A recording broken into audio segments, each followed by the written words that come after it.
మీ business ఏదైనా మీ ఊర్లో promotion చేయాలంటే అది సుమన్ టీవీతోనే సాధ్యం. ఇప్పుడే సంప్రదించండి. గ్లోబల్ స్టార్ రామ్ చరణ్ అయ్యప్ప మాలలో పెద్ద దర్గాను దర్శించుకోవడంపై అయ్యప్ప స్వామి భక్తులు చాలా మంది క్షమాపణ చెప్పాలంటూ రామ్ చరణ్ ను డిమాండ్ చేస్తున్నారు. ఈ అంశంపై మనతో మాట్లాడడానికి రాష్ట్ర అర్చక సంఘం ఉపాధ్యక్షులు విజయస్వామి గారు మనతో ఉన్నారు.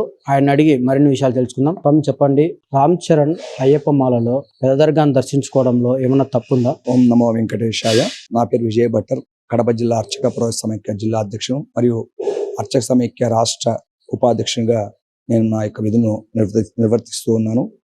ముఖ్యంగా గతంలో మన కడప నగరంలో అమీర్పీర్ దర్గాకు మన రామ్ చరణ్ గారు వచ్చి రావడము, దాని మీద ఒక వివాదం మనం చూస్తూ ఉన్నాం. దాని మీద చాలా మంది అయ్యప్ప స్వామి భక్తులు వారు వెళ్ళడం చాలా తప్పు కాబట్టి వారు ఖచ్చితంగా క్షమాపణ చెప్పాలని వారు కోరుతూ ఉన్నారు. ఈ సందర్భంగా మేము చెప్పేది ఒకటే, హిందూ సనాతన ధర్మంలో మన యొక్క భారతదేశంలో ప్రతి ఒక్క మతాన్ని గౌరవిస్తూ వెళ్లాల్సిన అవసరమైన ఎంతైనా ఉందని ఈ సమయం మేము చెప్తూ ఉన్నాం. ముఖ్యంగా రామ్ చరణ్ గారు అయ్యప్ప స్వామి మాల వేశారు. వేసిన తర్వాత వారి యొక్క పెద్ద స్థానంలో, అంటే అందరి సెలబ్రిటీగా వారు ఈరోజు భారతదేశంలోనే ఒక ప్రముఖ హీరోగా వారు ఉన్నారు. కాబట్టి వారు అన్ని మతాలను గౌరవించాల్సిన అవసరం ఎంతైనా ఉంది.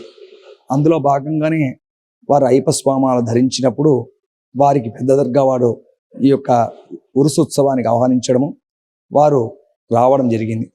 కానీ వారు ఇక్కడ వచ్చిన తర్వాత మన హిందూ సనాతనమైనటువంటి సంప్రదాయాలను ఎక్కడ కూడా వారు విడవలేదు.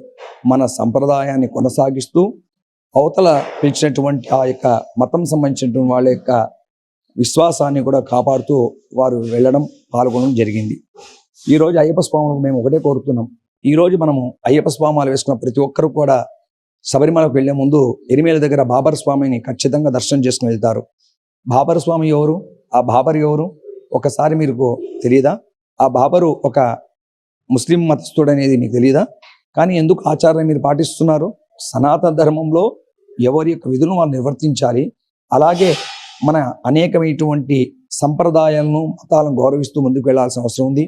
ఈ సమయంలో రామ్ చరణ్ గారిని అనవసరం నిందించడము, వారి క్షమాపణ చెప్పడం అనేది చాలా ఇది అవివేకమైనటువంటి చర్యగా భావిస్తూ, ఇటువంటి పునాతం కాకుండా దయచేసి అయ్యప్ప స్వామి భక్తులు కానీ ఎవరైనా కూడా మనం చేయాల్సిందల్లా ఒకటే, భగవంతుని మనం ప్రార్థన చేసుకొని ఎవరైతే వెళ్తున్నారో వారికి తగినటువంటి మనం ఆదరణ ఇతర మతాలు కూడా చూపించాల్సిన అవసరం ఎంతైందని మేము భావిస్తున్నాం. ఇంకోటి ప్రథమంగా వాళ్ళు ఏం చెప్తున్నారంటే, రామ్ చరణ్ పూలమాల ధరించడం పైన ప్లస్ ఇంకొకటి అంటే బొట్టును తురుపుకొని మరి దర్గాలేకపోయాడని చెప్పి ప్రధానంగా ఆరోపిస్తున్నారు. దీనిపైన మీరు ఏమంటారు?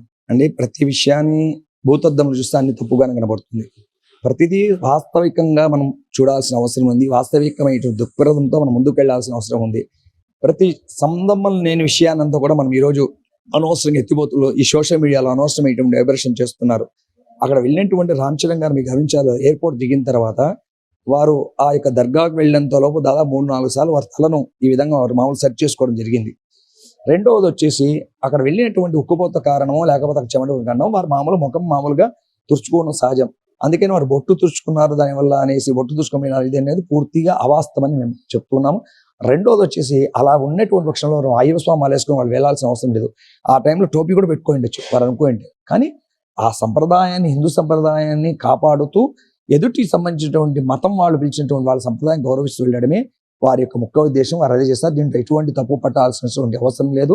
దయచేసి ఇటువంటి తప్పు పట్టే వాళ్ళు ఒకసారి ముందు మీ యొక్క తప్పులను ముందు మీరు సరిదిద్దుకొని మళ్ళీ ఆ తర్వాత సమాజానికి మీరు హితాన్ని కోరవలసిందిగా నేను మీ ద్వారా చెప్తున్నానండి.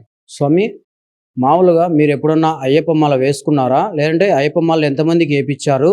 మీరు ఎప్పుడన్నా శబరిమలకి వెళ్ళారా? ఎప్పుడన్నా? నేను దాదాపు శబరిమల అయ్యప్ప స్వామి వారిని దాదాపు 5 సార్లు నేను దర్శనం చేసుకున్నానండి ఇంతవరకు. అందులో మొట్టమొదటిసారి నేను స్వామి దర్శనం చేసుకున్నప్పుడే పెద్ద పాదం నడచడం జరిగింది.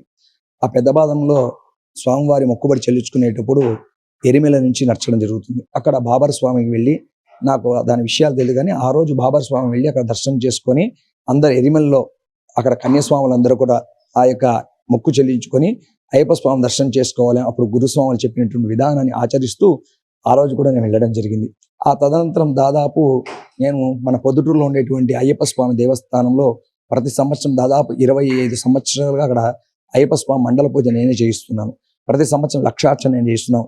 ఎంతో మంది భక్తులకు అయ్యప్ప స్వామి మాలను మేము వేయిస్తున్నాము. ఇలా ఎంతో మంది అయ్యప్ప స్వామి మాల కానివ్వండి, గోవిందమాల కానివ్వండి, ఇవన్నీ కూడా కార్యక్రమం చేయిస్తున్నాం. మేము చెప్పేది ఏమరా అంటే అయ్యప్ప స్వామి మాల వేసినటువంటి ఏ మాల వేసుకున్నా కూడా నువ్వు ఆ యొక్క మాల విశిష్టతను, ధార్మికతను కాపాడుతూ నీ యొక్క జీవన విధానాన్ని కొనసాగించాల్సిన అవసరం ఎంతైనా ఉంది. ముఖ్యంగా సెలబ్రిటీస్ అనేటువంటి వాళ్ళు, చాలా పెద్ద ప్రముఖ స్థానం ఉండేటువంటి వాళ్ళు కూడా మాలలు చాలా మంది వేసుకుంటారు. దాదాపు నాకు తెలిసి రామ్ చరణ్ గారు ఇప్పుడు దాదాపు 5వ సారి 7వ సారి వేసుకోవడం నాకు తెలిసినంత వరకు. కానీ వారు ఏ రోజు కూడా అయ్యప్ప స్వామి యొక్క నియమాన్ని పాటిస్తూ వారు వెళ్ళి దర్శనం చేసుకుంటున్నారు. అమీర్ పీర్ దగ్గరకు రావడం, దీని పెద్ద వివాదం చేయడం అనేది అంత భావ్యం కాదని మేము భావిస్తూ రామ్ చరణ్ గారికి ఈ విషయంలో అయితే మేము పూర్తిగా సంపూర్ణమైన మద్దతు ప్రకటిస్తున్నాము.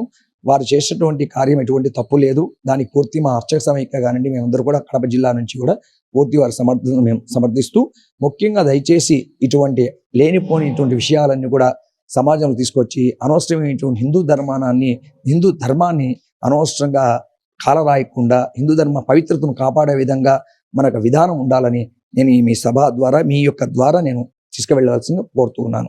ఇంకొకటి వాళ్ళు ప్రథమంగా ఏం చెప్తున్నా అంటే ఏఆర్ రెహమాన్ ట్రాప్ లో పడి రామ్ చరణ్ పెద్ద దర్గాకు వెళ్లాల్సి వచ్చింది అని చెప్పి ప్రథమంగా ఆరోపిస్తున్నారు. దీనిపైన మీరు ఏమంటారు? ఏఆర్ రెహమాన్ ఒక ముస్లిం మతస్థుడుగానే మీరు చూస్తున్నారు, కానీ ఆయనలో ఉండేటువంటి విజ్ఞానాన్ని, ఆయనలో ఉండేటువంటి చదువును, ఆయనలో ఉండేటువంటి సంప్రదాయాలను మీరు చూడడం లేదు. ఏ వ్యక్తి అయినా, ఇప్పుడు అబ్దుల్ కలాం ఉన్నారు, ఈరోజు అబ్దుల్ కలాం భారతదేశానికి రాష్ట్రపతి వారు అయ్యి ఉన్నారు. అటువంటి అబ్దుల్ కలాం ఈరోజు ఎంతోమంది కొనియాడుతూ ఉన్నాం. అటువంటి ఏఆర్ రెహమాన్ గారు కూడా ఒక సినీ పరిశ్రమలో ఒక మంచి విద్వాంసులు, సంగీత విద్వాంసులు.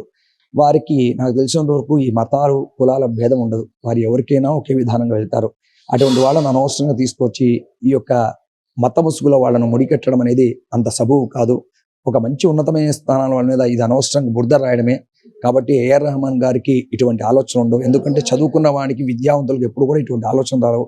అనవసరంగా మూర్ఖంగా ఆలోచించేటువంటి వ్యక్తులు కొంతమంది సమాజంలో ఉండేటువంటి కొన్ని చీడ పురుగుల వల్లనే ఇటువంటి సమస్యలు వస్తున్నాయి. కాబట్టి దయచేసి ఇటువంటిది ఎవరు కూడా పట్టించుకోవాల్సిన అవసరం లేదు. హిందూ సనాతన ధర్మం ఎప్పుడూ వర్ధిల్లుతుంది. హిందూ సనాతన ధర్మం ఎప్పుడు కూడా దానికి ధర్మం అనేది ఎల్లకాలం ఆ హిందూ సనాతన ధర్మం వెళ్తుంది. ఇది భారతం వేదభూమి. ఈ వేదభూమిలో హిందూ మతానికి అత్యంత ప్రాధాన్యమైనటువంటి మతం మన హిందూ మతం. కాబట్టి ఈరోజు దేశ విదేశాల్లో కూడా మన హిందూ మతాన్ని ఆచరిస్తున్నారు. కాబట్టి దయచేసి అనవసరంగా సెలబ్రిటీస్కి వీళ్లకు, ఈ యొక్క ప్రముఖంగా ఉండేటువంటి వాళ్ళకందరికీ ఇటువంటి లేనిపోనివన్నీ కూడా వాళ్ళ మచ్చర వేసి వాళ్ళ మీద బురద చల్లడం అనేది అంత భావ్యం కాదని మేము కోరుకుంటున్నామండి. ఏఆర్ రెహమాన్ గారు ఆల్రెడీ నాకు తెలిసినంత వరకు వారికి అటువంటి ఆలోచనలు ఎప్పుడు కూడా ఉండబోవని నేను మీ ద్వారా సభాముఖం ప్రకటిస్తున్నాను. ప్రథమంగా వాళ్ళు ఏం చెప్తున్నారంటే అయ్యప్ప మాల వేసిన స్వామి కానీ వేసుకున్న రామ్ చరణ్ కానీ ఒకసారి అయ్యప్ప స్వామి బుక్ చదివి తర్వాత అక్కడ దాంట్లో ఏమి నిబంధనలు ఉన్నాయో ఒకసారి తెలుసుకొని నువ్వు ప్రవర్తించాలని వాళ్ళు సూచిస్తున్నారు. సార్ అసలు ఆ బుక్లో అసలు ఏముంది, ఏం చెప్తుంది స్వామి ఆ బుక్? ఏ పుస్తకమైనా కూడా, ఏ చరిత్ర అయినా కూడా, ఏ శాస్త్రమైనా కూడా చెప్తుంది, నువ్వు ధర్మాన్ని ఆచరించు, ఆ ధర్మం నిన్ను కాపాడుతుంది. ఏ మాల వేసుకున్న అయ్యప్ప స్వామి మాల కాదు, గోవింద మాల కానివ్వండి, భవానీ మాల కానివ్వండి, ఏ ఆంజనేయ స్వామి మాల, ఏ మాల వేసుకున్నా కూడా ఆ యొక్క మనిషి తన యొక్క జీవన విధానాన్ని ధార్మికమైనటువంటి వైపు వెళ్ళడానికి ఆ మాల అనేది దోహదపడుతుంది. కానీ ఆ మాలను వేసుకున్నా అనేసి ఆ వ్యక్తిని కట్టడి చేయడం అనేది ఎక్కడ కూడా ఏ శాస్త్రం కూడా చేయలేదు. అతను వెళ్ళినటువంటిది ఇక్కడ మాల అంటే ఏమి, ఆ మాల వేసుకున్న వాళ్ళు చెడు పనులు చేయకూడదు, చెడు దారులు వెళ్ళకూడదు, చెడు మాట్లాడకూడదు, చెడు చేయకూడదు. కానీ ఇతను చేసినటువంటి రామ్ చరణ్ వెళ్ళింది ఒక ధార్మికమైనటువంటి ఒక కార్యక్రమం వెళ్ళారు. అక్కడ వెళ్ళి వారు ఎక్కడ కూడా టోపీ పెట్టుకోవడం కానివ్వండి, వారు అక్కడ వెళ్ళి ఆ యొక్క వాళ్ళ పద్ధతులను ఆచరించడం ఎక్కడ చేయలేదు. వారు అయ్యప్ప స్వామాలు వేసుకున్నారు, అదే నల్ల బట్టలతో వెళ్ళారు, అదే పైన కాషాయం కలిగినటువంటి వస్త్రం ధరించారు. అక్కడ వెళ్ళి వాళ్ళ యొక్క మత విశ్వాసం కాపాడుతూ వారు వెళ్ళడం జరిగింది. ఇదేం పెద్ద తప్పు కాదని మా యొక్క విన్నపం. అయ్యప్ప స్వామి నిష్ట నియమాలు పాటించుకోకుండా రామ్ చరణ్ క్రాస్ అయ్యాడని చెప్పి వాళ్ళు అంటున్నారు. అలా తీసుకుంటే అయ్యప్ప స్వామి మాల వేసుకున్న వాళ్ళు ఎంతమంది అండి? ఖచ్చితంగా ఒకసారి మీరు ఆలోచన చేయండి. నియమంగా ఉంటున్నారు, ఒకసారి మన మనస్సాక్షిని ఆలోచించుకుందాం. అసలు అయ్యప్ప స్వామి మాల వేస్తే ఏకభక్తం ఏకభోజ్యం అని చెప్పారు. అంటే ఒక పూట భోజనం, ఒక పూట పలహారం చెప్పారు. ఎక్కడ కూడా కనీసం అయ్యప్ప స్వాములు భోజనం చేయకూడదు, ఎక్కడ కూడా హోటల్లో తినకూడదు. ఆ హోటల్లో ఏ మతం వాళ్ళు చేస్తున్నారో, ఎవరు చూస్తున్నారో ఎవరికి తెలుస్తుందండి? మన పరిస్థితి కాలానుగుణంగా మనం మారుతూ ఉన్నాం. కాబట్టి ఒకరిని మన యొక్క విధానాన్ని అది ఒకరిని కట్టడి చేసే విధంగా శాస్త్రం ఎక్కడ ఉండదండి. ఆ శాస్త్రాన్ని అనుగుణంగా మార్చుకుంటూ ఆ శాస్త్రం ఎటువంటి లోపాలన్నీ కూడా లేకుండా మనం జాగ్రత్త పడుతూ వెళ్ళాల్సిన అవసరం కూడా ఉందండి. స్వామి, మనము కొందరు ఇటీవల చూస్తున్నాము, చాలా మంది అయ్యప్ప స్వాములు అంటే వాళ్ళ వృత్తిలో అంటే చాలా మంది అంటే వాళ్ళ వృత్తిలో అంటే మాంసం పనులు చేయడం కానీ బిర్యానీలు ఇవన్నీ చాలా మంది వడ్డిస్తున్నారు. దీన్ని ఎలా చూడొచ్చు స్వామి? అది మనిషి యొక్క జీవన విధానం అండి. ఆ జీవన విధానంలో ఒక మంగళ వ్యక్తులు నాయి బ్రాహ్మణులు మాల వేస్తారు. వారు నిత్యం లేచినప్పటి నుంచి వాళ్ళ యొక్క జీవన విధానము అక్కడ వచ్చేటువంటి వాళ్ళు కటింగ్ చేయడం వాళ్ళ జీవనం, అది లేకపోతే వాళ్ళకి జరగదు. అలాగే మీరు చెప్పినటువంటి మాంస పదార్థాలు అమ్మేవాళ్ళు కానీ, చేపలు పట్టేవాళ్ళు కానివ్వండి, టెంకాయలు అమ్ముకునే వాళ్ళు కానివ్వండి, కింద వాళ్ళ యొక్క జీవన విధానం వాళ్ళు తప్పు చేయడం వల్ల వాళ్ళకి యొక్క భగవంతుడు ఇచ్చినటువంటి జీవన విధానాన్ని వాళ్ళు కొనసాగిస్తూ ఆ మాలను ధరించడం వలన ఆ భగవంతుని యొక్క పాదాల దగ్గర వారు సేవ చేసుకునేటువంటి ఒక ధార్మికమైనటువంటి ఒక అలవాటు వాళ్ళు చేసుకుంటున్నారు. రెండోది, హిందూ సనాతన ధర్మంలో దయచేసి ఒకరి మీద ఆధిపత్యము, ఒకరిని కట్టడి చేయాలని ఎక్కడ హిందూ మతంలో చెప్పలేదు. ఆ హిందూ మతాన్ని గౌరవిస్తూ హిందూ మత సంప్రదాయాలను ఆచరిస్తూ వారి ఇంకా ఇతర మతాలను కూడా గౌరవిస్తూ ముందుకు వెళ్లాల్సినటువంటి అయితే అవసరం ఎంతైనా ఉందని మేము తెలుపుకుంటున్నాం. చూశారు కదండి, రామ్ చరణ్ గారు దర్గాకు రావడం పట్ల స్వామి ఏమంటున్నారంటే, ఆయన హిందూ మతాన్ని గౌరవిస్తూ అలాగే ముస్లిం మతాన్ని గౌరవిస్తూ ఆయన వచ్చి ఎక్కడే కానీ హిందూ ధర్మాన్ని పాడు చేయకోకుండా ఆయన నిష్ట నియమాలతో వచ్చి దర్గాను దర్శించుకున్నారు. అలాగే మనము ఈ అయ్యప్ప స్వామి బుక్కులో ఉన్నట్టు మనం దాదాపు చాలా వరకు పాటించాలంటే చాలా నియమనిష్టమాలు ఉంటాయని, ప్రతి ఒక్కరూ కాలాన్ని అనుగుణంగా అవి సర్దుబాటు చేసుకుంటూనే మనం ఆ భక్తి చాటుకోవాలని చెప్పి విజయస్వామి గారు చెప్తున్నారు. కెమెరా పర్సన్ రంగాతో నాగమున్ రెడ్డి, సుమన్ టీవీ, కడప.